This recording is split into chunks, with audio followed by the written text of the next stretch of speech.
నమస్తే, welcome back to our channel Telugu Rajyam. నేను మీ రామ్. అయితే భారతి 2 మూవీ అంత హైప్ లేదు. బికాస్ చాలా రీజన్స్ ఉన్నాయి. ఈ భారతి 2 మూవీ ఎందుకు జనాల్లో అంత బజ్ క్రియేట్ చేయలేకపోయింది? వై అంటే రీసెంట్ టైంలో కమల్ హాసన్ గారు అంటే బ్యాక్ టు బ్యాక్ స్క్రీనింగ్ ఇవ్వకపోవడమా, లేదు భారతి 2 మూవీ అంటే చాలా లెంత్ తీసుకొని రావడమా? అరౌండ్ ఐ థింక్ ఒక 5 years back, 5 to 6 years back భారతి 2 మూవీ అయితే షూటింగ్ అయితే స్టార్ట్ చేసుకుంది. ఈ 2.0 ప్రాజెక్ట్ తర్వాత శంకర్ గారు టేకప్ చేసినటువంటి ప్రాజెక్ట్ ఇదే, ఇంకా వేరే ఏది పెట్టుకోలేదు ఆయన. అయినప్పటికీ అప్పటి నుంచి చాలా struggles as a production wise, as a producers ఎవరైతే ఉన్నారో సో కాల్డ్ ప్రొడక్షన్ హౌస్ నుంచి శంకర్ గారు చాలా వరకు ఇబ్బందులు ఫేస్ చేశారు. ఈయన నుంచి ప్రొడక్షన్ హౌస్ కోసం ఇబ్బందులు ఫేస్ చేసినట్టు వీళ్ళు కోర్టుకు కూడా వెళ్ళడం జరిగింది.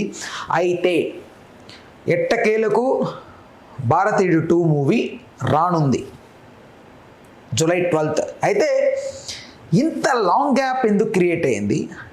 చాలా అవాంతరాలు ఎందుకు ఎదుర్కొంది భారతి 2? ఐ థింక్ శంకర్ గారు డైరెక్షన్ అంటే మోస్ట్లీ అందరికీ ఒక ఎక్స్పెక్టేషన్స్ ఉంటాయి. అంటే మామూలు సినిమా అందరు ఇప్పుడు 2.0 ముందు తీసుకుంటే శంకర్ గారు మూవీ వస్తుందంటే 6 months బ్యాక్ నుంచి ఒక బజ్ క్రియేట్ పీపుల్లో. ఎలాగైనా ఆ మూవీని చూడాలి మనం, ఎలాగైనా శంకర్ గారి మూవీ అంటే ఇది ఒక విజువల్ వండర్, ఖచ్చితంగా ఒక ఆ భారీతనం తెలుస్తుంటుంది మనకు. Songs wise, fights wise, visualisation, like production values ఇవన్నీ చాలా ఎక్కువగా ఉంటాయి. మనం ఖచ్చితంగా మనం పెట్టే ఆ 100 ఆ 200 రూపాయల టికెట్కి ఆ సినిమా అనేది ఖచ్చితంగా న్యాయం చేస్తుంది. మన థియేటర్లో ఆ ఎక్స్పీరియన్స్ని ఫీల్ అవుతాం అనే ఒక ఉంటుంది. బట్ భారతి 2కి వచ్చేసరికి ఆ బజ్ క్రియేట్ అవ్వట్లేదు. చాలా వరకు చాలామంది ఈవెన్ ఈ గేమ్ చేంజర్ మూవీ కూడా రామ్ చరణ్ ఉన్నాడనే ఒక బజ్ తప్ప, RRR తర్వాత టేకప్ చేసిన ప్రాజెక్ట్ అరౌండ్ మధ్యలో ఒక సినిమా వచ్చినా పెద్దగా ఆడలేదు.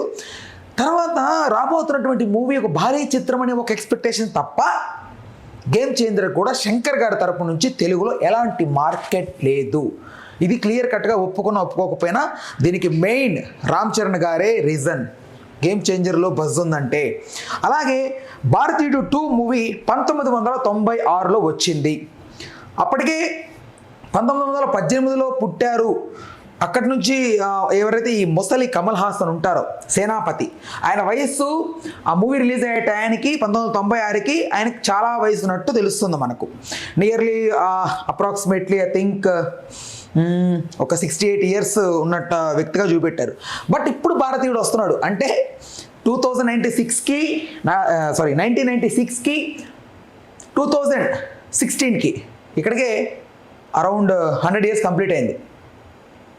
1918కి 2018కి 100 years కంప్లీట్ అయింది. ఇప్పుడు ఇంకొక 6 years యాడ్ చేస్తే 106 years ఖచ్చితంగా వీళ్ళు చూపెట్టి తీరాలి. ఎందుకంటే పార్ట్ 1కి ఇది కంటిన్యూషన్, అప్పట్లో రిలీజ్ అయిన పార్ట్ 1కి ఇది కంటిన్యూషన్. ఇప్పుడు చచ్చినట్లు వీళ్ళు దాన్ని కన్వే చేయాలి ఆ ఏజ్ని.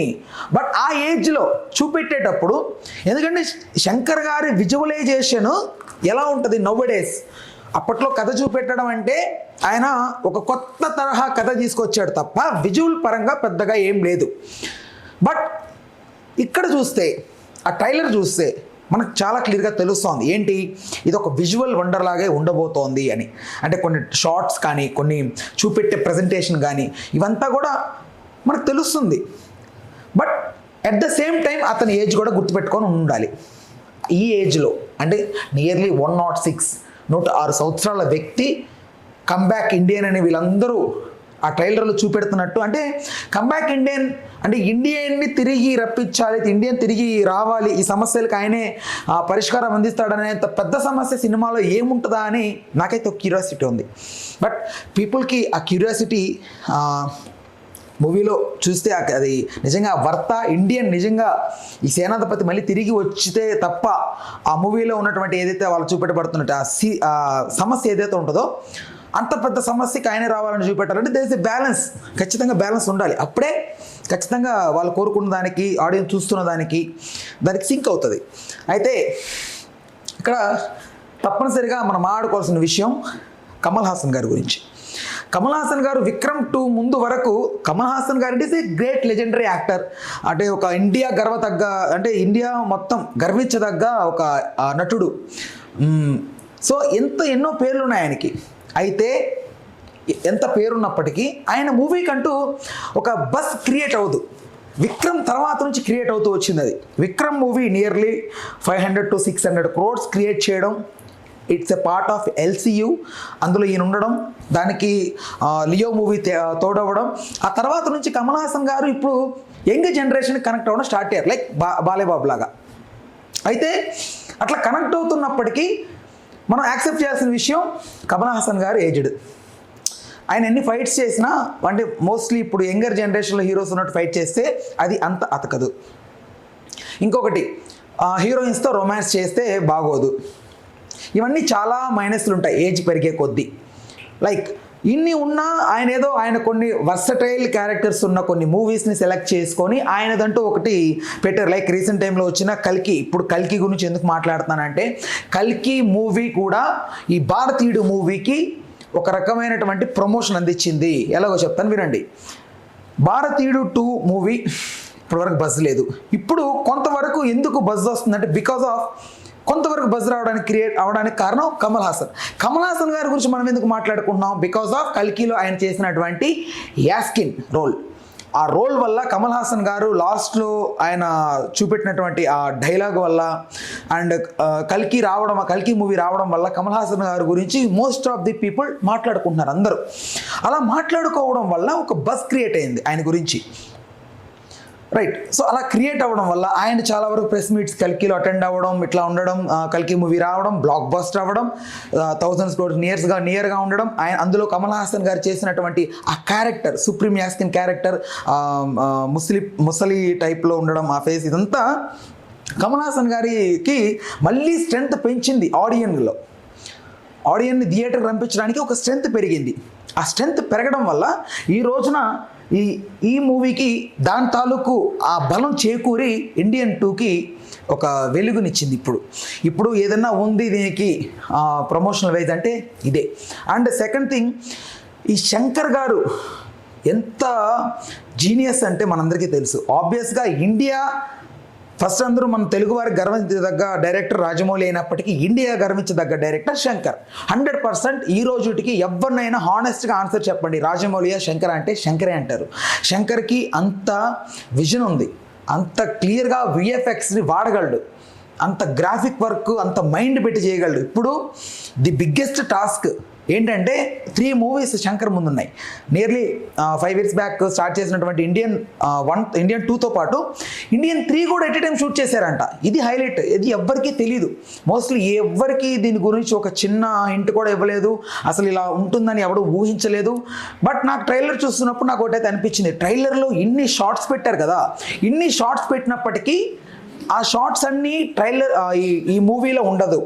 ఎంతో కొంత భాగం ట్రైలర్ చూపెట్టిన కొంత భాగం ఎంతో కొంత దీనికి థర్డ్ పార్ట్కి ఖచ్చితంగా ఉంటుంది అని అయితే నాకు అభిప్రాయపడ్డాను నేను. ఎందుకంటే చాలా షార్ట్స్ చూపించారు దాంట్లో. సో మచ్ ఆఫ్ స్టోరీ కనపడుతుంది ఆ ట్రైలర్లో. అంత స్టోరీ ఈ పార్ట్ 2కి అయితే ఉండదు. ఖచ్చితంగా 3 వరకు ఎక్స్టెండ్ చేస్తారు. బట్ కొంచెం ముందుగానే మనకి ఈ ట్రైలర్ చూపించారని నాకైతే అనిపించింది. At the same time game changer అనే మూవీ రామ్ చరణ్తో తీస్తున్నప్పుడు శంకర్ గారు ఐ థింక్ ఆ మూవీ మీద ఇప్పటికే చరణ్ గారి వల్ల చాలా ఎక్స్పెక్టేషన్స్ పెరిగాయి. ఆ సాంగ్ ఒకటి రిలీజ్ చేసిన తర్వాత ఎంతో కొత్త హైప్ క్రియేట్ అయింది ఆ ప్రొడక్షన్ వాల్యూస్ అవన్నీ చూస్తుంటే. బట్ ఇండియన్ 2కి మాత్రం నేనే తప్పనిసరిగా చెప్పాలనుకుంటే మాత్రం కల్కి ఖచ్చితంగా దీనికి హెల్ప్ చేసింది అని చెప్తాను నేను. అండ్ ఇంకా కొంతమంది యాక్టర్స్ ఉన్నారు దీంట్లో, తమిళ యాక్టర్స్, సిద్ధార్థ్, రకుల్ ప్రీత్ సింగ్, కాజల్ అగర్వాల్ ఫస్ట్లో అనౌన్స్ చేసినప్పటికీ కాజల్ అగర్వాల్ గారు లేరు మూవీలో. సో చేంజెస్ చేశారేమో అని అనుకున్నాను నేను. బట్ చేంజ్ చేయలేదు, ఉన్నారంట. ఆవిడ థర్డ్ పార్ట్లో కనపడతారు. అండ్ కమెడియన్ వివేక్ గారు మాత్రం ఆయనకి ఇదే లాస్ట్ మూవీ. సో వివేక్ గారు, శంకర్ గారు మోస్ట్లీ ప్రతి మూవీలో ఆయన పెట్టే ప్రయత్నం అయితే చేస్తారు. ఆయన the great legendary comedian as a character artist. ఆయన లాస్ట్ మనం ఆయన స్క్రీన్ మీద చూడబోతున్నాం. సో ఇదే ఆయన లాస్ట్ మూవీ. అండ్ ఇందులో మాట్లాడుకోవాల్సిన మెయిన్గా ఏఆర్ రెహమాన్ గారు అయితే మ్యూజిక్ అందించారు ఈ మూవీకి. బట్ అయినప్పటికీ ఏఆర్ రెహమాన్ గారు ఇప్పుడు ఆ ప్రాజెక్ట్ నుంచి తప్పుకొని అనిరుద్ధ్ గారు వచ్చారు మిడ్ ఆఫ్ ది ప్రాజెక్ట్లో. అనిరుద్ధ్ గారి మ్యూజిక్ మనందరికీ తెలుసు ఎంత ఎనర్జెటిక్గా మ్యూజిక్ ఉంటుంది. బట్ ఇండియన్ 2 అనేది ఒక source of act. I think చాలామందికి social related, not social factory, ఈ సోషల్ రిలేటెడ్ అంటే ఒక మెసేజ్ ఓరియంటెడ్ మూవీ టైప్లో ఉంటుంది. ఎందుకంటే మనకు ప్రతి మూవీ శంకర్ గారు తీస్తున్న మోస్ట్ ఆఫ్ ది 70% ఆఫ్ మూవీస్లో ఏదో ఒక మెసేజ్ జనానికి ఏదో చెప్పాలి. జనాల్లో ఉన్న కామన్ పాయింట్ అంటే ఒక 100 పీపుల్ ఉంటే 100లో 75% పీపుల్కి వాళ్ళకి తెలిసినటువంటి ఒక సమస్య లేకపోతే వాళ్ళకి అవగాహన ఉన్నటువంటి ఏదో ఒక ఒక టాపిక్ మీద ఆయన ఒక మూవీలో ఖచ్చితంగా ఆయన్ని ప్రజెంట్ చేసి చూపెట్టుకుంటూ ఉంటారు. అలాగే వచ్చినటువంటి మా మూవీ ఒక్కరోజు సీఎంగా ఉన్నటువంటి ఒకే ఒక్కడు కానీ, అపరిచితుడు 2.0, ఇంకా చాలా మూవీస్ ఉన్నాయి. కానీ చాలా చాలా చాలా మూవీస్ ఉన్నాయి. అయితే అంత పొటెన్షియాలిటీ ఉన్న వ్యక్తి ఇప్పుడు భారతీయుడిని తీసుకొస్తున్నాడు 2ని అంటే భారతీయుడు వస్తున్నట్లే. భారతీయుడిని తీసుకొస్తున్నాడు అంటే అసలు జనంలో ఏంటి లంచం అగెనెస్ట్గా ఫైట్ చేసినటువంటి వ్యక్తి భారతీయుడు వన్లో సేనాధిపతి. మళ్ళీ ఆయనే వస్తున్నాడంటే మళ్ళీ ఏం జరిగింది, అంత పెద్ద తప్పిదం ఏం జరిగింది, మళ్ళీ ఆయన తీసుకొచ్చి ఖచ్చితంగా ఆయన ద్వారానే ప్రాబ్లమ్ సాల్వ్ అవుద్దంటే I think there is a huge reason behind that అని నాకైతే అనిపించింది. మెట్టకేలకు శంకర్ గారు అయితే ఇప్పుడు ఒక ప్రాజెక్ట్తో రాబోతున్నారు. చాలా వరకు కంపేర్ చేస్తే మనకు ప్రజెంట్ ఈ రాజమౌళి గారి మూవీస్ ఇంత విజన్ మనకు వచ్చేసింది. ఇదివరకు అయితే విజువల్ వండర్ అంటే మనకు తప్పనిసరిగా శంకర్ గారే ఉండేవారు. ఆయన మూవీసే ఏదైనా మ్యాజిక్ చూడాలంటే శంకర్ గారి మూవీసే. అయితే ఇప్పుడు ఆ శంకర్ గారి మూవీస్ అనేటివి అంత బజ్ క్రియేట్ చేయలేకపోయి, అంత వెయిట్ క్రియేట్ చేయలేకపోయి, చాలామంది ఆయన దాటుకొని వచ్చేస్తున్న పరిస్థితి ఉంది. ఆయన మూవీస్ బడ్జెట్స్ కానీ ఆ విజువల్స్ని కానీ వీటిని దాటుకొని వచ్చేస్తున్న పరిస్థితి ఉంది. చాలామంది విజువల్ సూపర్వైజర్స్ని ఫారెన్ నుంచి తీసుకొస్తున్నారు, మన తెలుగు మూవీస్కి ఎస్పెషల్లీ వాడి ప్రూవ్ చేసుకుంటున్నారు. ఇట్లాంటి టైంలో శంకర్ గారికి ఉన్నటువంటి ఆ వెయిట్, ఆ బజ్ క్రియేట్ అవ్వడం అనేది చాలా వరకు తగ్గిపోయింది. అయినప్పటికీ ఏదైనా ఒక మ్యాజిక్ చేస్తాడా అనే ఒక హోప్తో అయితే తప్పనిసరిగా ఈ మూవీకి అయితే అందరూ వెళ్తారు. బట్ వెళ్ళినప్పటికీ అక్కడ కూర్చున్నటువంటి ఆడియన్ని కన్విన్స్ చేసి తప్పనిసరిగా వాళ్ళని మూవీ చూస్తున్న సేపు ఎంజాయ్ చేసేలా చేస్తారా లేదనేది అయితే తప్పనిసరిగా రేపు 12వ తేదీ తెలిసిపోతుంది. రైట్, నేనైతే మూవీకి అయితే వెళ్తాను, మీరు వెళ్ళండి, చూడండి. ఈ ఏజ్లో కమల్ హాసన్ గారు అన్ని గంటల సేపు అంత కష్టపడి మేకప్ వేసుకొని ఆయన క్యారెక్టర్ కోసం ఎంత డెడికేషన్ పెట్టి ఇలాంటి సినిమా చేస్తున్నారంటే రియల్లీ గ్రేట్. సో చూశాక మీ ఒపీనియన్ అయితే తప్పనిసరిగా కామెంట్ సెక్షన్లో తెలియజేయండి. మూవీ ఎలా ఉందో చెప్పండి. మళ్ళీ మూవీ చూసి వచ్చాక నేనైతే మా మూవీ రివ్యూ అయితే చెప్తాను. రైట్, మరిన్ని వీడియోస్ కోసం మన ఛానల్ అయితే వెంటనే సబ్స్క్రైబ్ చేసుకోండి. చూస్తూనే ఉండండి. Stay tuned to our channel Telugu Rajyam. నేను మీ Ram. Please do subscribe to Telugu Rajyam channel. Please do subscribe to Telugu Rajyam channel. Please do subscribe to Telugu Rajyam channel. Hi అండి, నేను మీ ఆర్పీని, నెల్లూరు పెద్దారెడ్డి చేపల పులుసు ఓనర్ని. మీరు తెలుగు రాజ్యం అనే ఈ యూట్యూబ్ ఛానల్ సబ్స్క్రైబ్ చేసుకుని మంచి మంచి వీడియోలతో వస్తారు. Thank you so much. Hi people, I'm Sonakshi Verma and you please watch Telugu Rajam and please subscribe to the channel.